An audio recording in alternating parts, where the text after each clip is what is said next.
Allez, salut les amis, j'espère que vous allez bien. Aujourd'hui dans cette vidéo, je vais vous parler d'un concept stratégique qui est très puissant aux échecs et qu'on appelle le fianchetto du fou. Alors qu'est-ce que c'est exactement? Quels sont les avantages et les inconvénients d'un fianchetto? Comment bien l'utiliser? Eh bien dans cette vidéo, je vais tout vous expliquer en détail et dans les prochaines, je vous montrerai des ouvertures qui utilisent le fianchetto.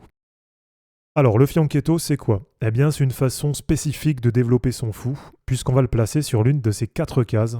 Donc B2, B7, G2 ou G7. Et en fait, de chaque côté, donc que ce soit côté blanc ou côté noir, on peut avoir un fianchetto qui se fait soit côté roi ou soit côté dame. Alors vous allez me dire, ok, c'est intéressant, mais pourquoi jouer un fianchetto? Eh bien déjà parce qu'un fianchetto, ça a plusieurs avantages. Premièrement, c'est que ça permet d'avoir un contrôle puissant sur le centre. Alors par exemple, si vous êtes placé comme ça sur G2, eh bien vous voyez que directement, vous avez un fou qui est vraiment puissant, puisque bien placé sur une grande diagonale, eh bien il permet d'avoir une influence énorme sur le contrôle de la partie. Alors deuxièmement, deuxième avantage, ça va être par exemple dans le cas d'un roc. Et bien dans ce cas-là, avec un fianchetto, ça permet d'assurer une vraie sécurité autour du roi. Donc là, c'est vraiment une forteresse, c'est un vrai avantage que vous avez là pour défendre.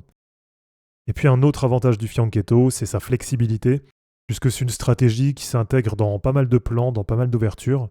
Et c'est aussi une stratégie qui est assez bonne en défense. Et un fianchetto, quand c'est bien fait, c'est quand même assez compliqué à déstabiliser. Donc bien sûr, il y a aussi des inconvénients au fianchetto, avec déjà comme premier inconvénient le risque d'attaque sur l'aile. Donc ça peut être un premier danger quand vous êtes en fianchetto. Deuxième inconvénient sur le fianchetto, ça va être que le fou, c'est quand même une pièce clé.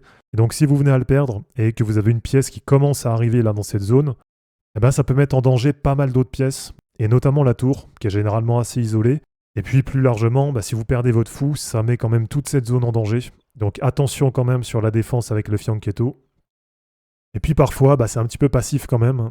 Alors si on se retrouve, voilà, par exemple comme ça, dans une position vraiment fermée, c'est vrai que tout de suite, le fou, il est beaucoup plus passif. Donc il a beaucoup moins d'impact sur le jeu.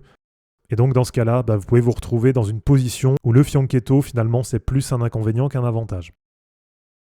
Voilà, perso, moi je l'utilise quand même pas mal, et j'ai quand même remarqué que bien souvent c'est assez mal défendu en face. Et quand on y pense, c'est vrai que finalement on se prépare très peu à des adversaires qui vont mettre des fous en fianchetto.